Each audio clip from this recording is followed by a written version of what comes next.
Hello everyone, welcome to our new video that is related with data structure. So in data structure, we have already covered there are two types of data structure. One is linear data structure, another one is non-linear data structure. So data structure means data is organized such a way that we can easily access the data in convenient manner मतलब data इस वे में organise कीजिए कि आप उसको easily access कर सकते हैं। तो लीनियर डेटा स्ट्रक्चर में डेटा जो है वो एक सीक्वेंस में रहता है। एग्जांपल ही देख लीजिए, array, last video we have covered array, queue and stack.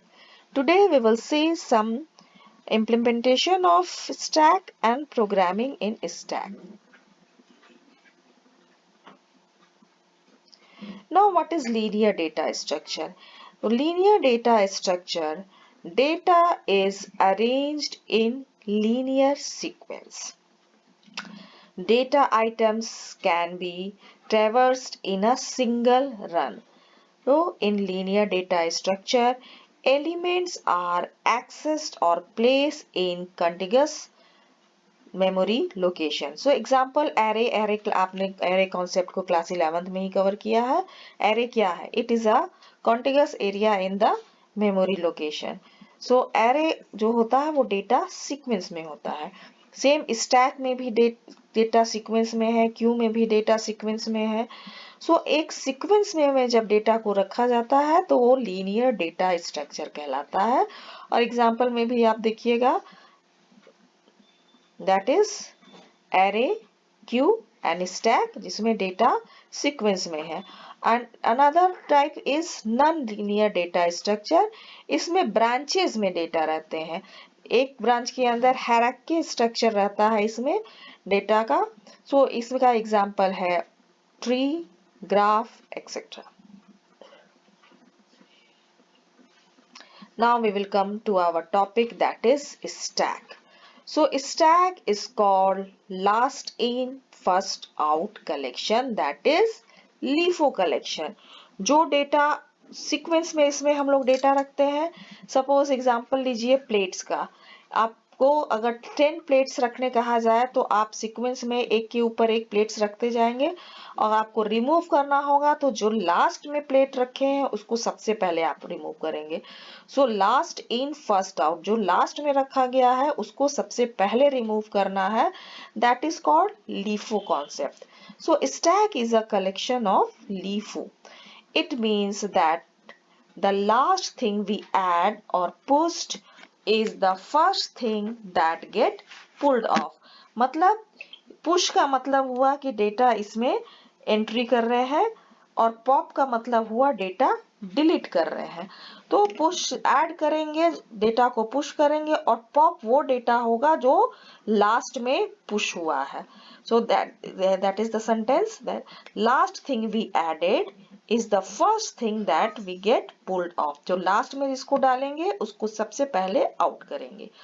So a stack is a sequence of items that are accessible at only one end of the sequence। तो सीक्वेंस के सिर्फ एक एंड से ही data को आप push करेंगे और pop करेंगे, that is the top. Top से ही आप डेटा को डालते जाएंगे।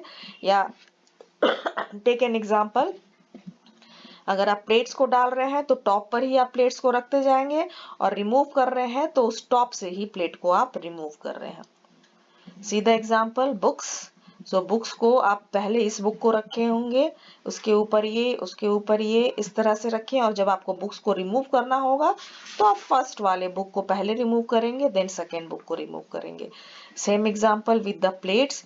इस प्लेट को आप सबसे पहले रखे होंगे और सबसे लास्ट में इस प्लेट को रखे हैं। अगर आपको इस प्लेट को रिमूव करना है तो आपको ऊपर से प्लेट को, टॉप पोर्शन से प्लेट को रिमूव करना होगा, तभी आप इस तक पहुंचेंगे। सो that is the concept of LIFO, last in first out. जो लास्ट में इन हुआ है वही सबसे पहले आउट होगा। सो ऑपरेशन अब क्या क्या उसके साथ ऑपरेशंस परफॉर्म होते हैं स्टैक के साथ। एक होता है पुश जो कि होता है इंसर्ट, और pop that is for deletion. Push first entry देखिए, फर्स्ट एंट्री हुआ होगा, उसके बाद second, third and so on, and that is the last entry. और अगर आपको रिमूव करना है, पॉप करना है, तो आपको लास्ट एंट्री को पहले पॉप करना होगा, उसके बाद नेक्स्ट नेक्स्ट आना होगा, और सबसे एंड में जो रिमूव होगा, जो पॉप होगा, that will be the first entry. Now push, push is, so जो फंक्शन ऑपरेशंस है वो क्या क्या है? First one is push. Push is use to insert item into the stack. Insert करने के ऑपरेशन को हम लोग पुश कहते हैं। डिलीट करने के ऑपरेशन को हम लोग पॉप कहते हैं। It is use to delete items from stack and top. सबसे ऊपर में जहां से पुश और पॉप होता है वो पोर्शन हमारा है top. It represents the current location of data in stack. See the example, A B C यहाँ है।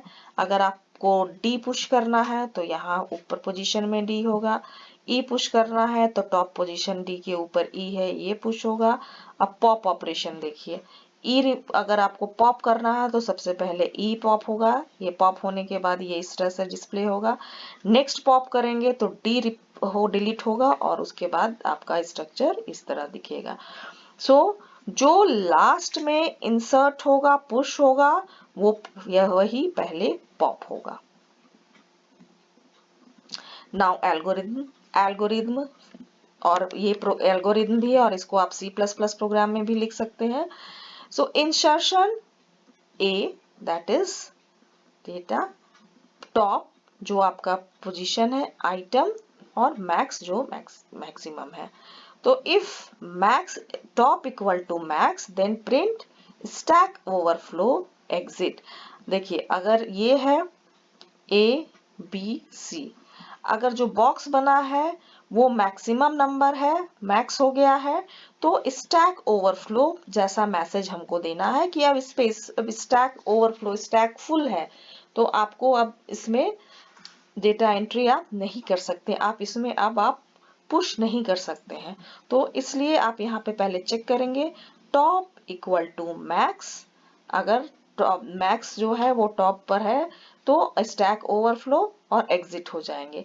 अगर नहीं है, स्पेस है, तो top equal to top plus one, मतलब कि ये डी है, टॉप प्लस वन, ये सी के ऊपर डी आ जाएगा, एंड इफ, और जो आइटम था वो टॉप पोजीशन पे आ जाएगा और एग्जिट हो जाएगा।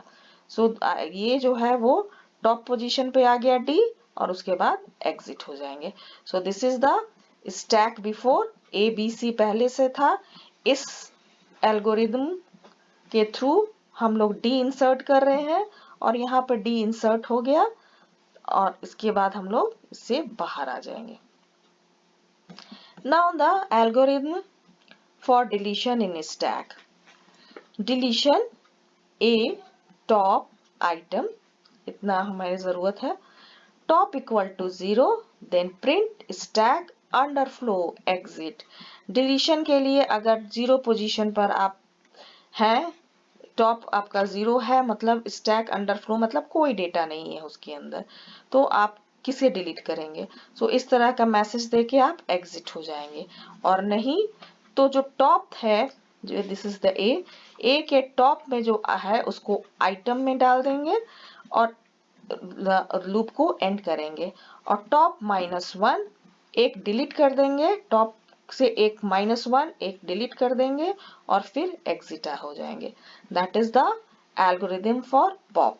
सी पहले 5, 10, 12, 15, टॉप पर 15 है। अब हमको टॉप यहाँ से डिलीट करना है, तो टॉप को आइटम में डालेंगे ये वाला, अब टॉप माइनस वन मतलब इसको रिमूव कर देंगे, और अब बचेगा मेरे पास डेटा 5, 10, 12। अब हमारा 12 जो है वो टॉप में है, तो उसके बाद हम टॉप माइनस वन करेंगे, तो फिर वो 12 रिमूव हो जाएगा, डेटा बचेगा 5 एंड 10। 10 को टॉप, 10 अब टॉप में आ जाएगा, तो अब इसको डालेंगे 5, 5 टॉप माइनस वन, अब माइनस वन करेंगे तो ये रिमूव हो जाएगा, और अब आप देखिए ये आपका स्टैक एम्प्टी हो गया। So all the data will be popped using this algorithm. Now for display करने के लिए top a of I, if top equal to 0, अगर टॉप 0 है तो स्टैक एम्प्टी, टॉप में कुछ नहीं है, टॉप अगर 0th पोजीशन पर है 0 है तो स्टैक एम्प्टी मैसेज दीजिए क्योंकि इसमें कुछ नहीं है, और अगर है तो लूप चलाना पड़ेगा कैच के लिए for I equal to top to 0, top से ये 0 पोजीशन है, टॉप से 0 पर आइए और प्रिंट करते जाइए एक एक डेटा को और फिर लूप प्लस प्लस करते जाइए और एक एक डेटा डिस्प्ले करिए और लूप को एंड कीजिए. This is the algorithm for displaying stack. Now application of stacks. अब इसमें क्या क्या applications हो सकते हैं stack में? Reversing a string. A simple application of stack is reversing a string. To reverse a string, the character of string are pushed on the stack one by one as the string is read from left to right. So, अगर आप क्या क्या कर सकते हैं इसके साथ, पहला है हम स्ट्रिंग को रिवर्स कर सकते हैं. तो स्टैक में स्ट्रिंग क्या है? String is a set of character जिसे हम लोग वर्ड कहते हैं. सो string is a set of character, उसको वन बाय वन एक एक वर्ड्स को एक एक अल्फाबेट्स को डालेंगे और उसको रीड करेंगे from left to right. Once all the characters of a string are pushed onto a stack, they are popped one by one. Once अगर स्ट्रिंग को हम लोग पुश कर दिए हैं मतलब इंसर्ट कर दिए हैं तो उसको वन बाय वन पॉप करेंगे या डिलीट करेंगे. Since the characters last pushed is come out of first, subsequent pop operation results in the reversal of string. Means push करेंगे एक एक कैरेक्टर को और जब पॉप करेंगे तो फर्स्ट से होगा तो उसको हम एक दूसरे स्ट्रिंग में स्टोर करते जाएंगे. That will be the reverse of that string. See the example. The reverse of a string, अगर हमारा string ही reverse है REVERSE, the string read from left to right and characters are pushed.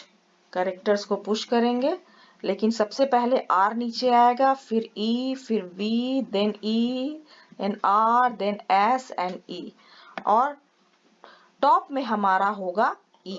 तो जब reverse start करेंगे तो E then S then R then E then V then E then R. That will be the reverse. Number 2 is checking the validity of an expression containing nested parentheses. So stacks are also used to check whether a given arithmetic expression containing nested parentheses is properly parenthesized.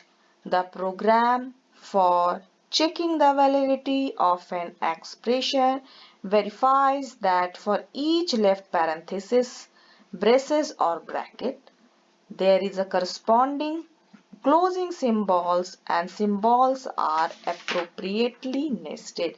So ये parenthesis को properly use करने के लिए भी हम लोग stack का use करते हैं और वो validity check करता है कि expression के साथ आपका parenthesis properly use हुआ है या नहीं. See, this is the valid input and this is the list of valid input and invalid.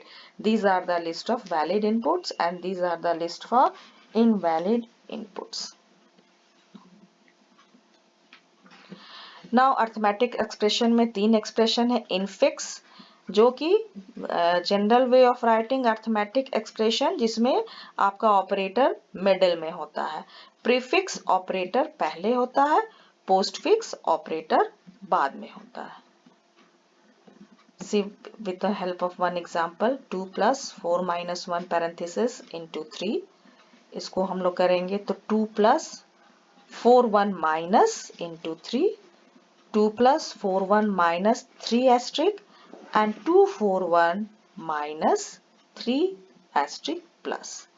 So this is an example of stack. That's all from today's video. Thank you. Bye bye.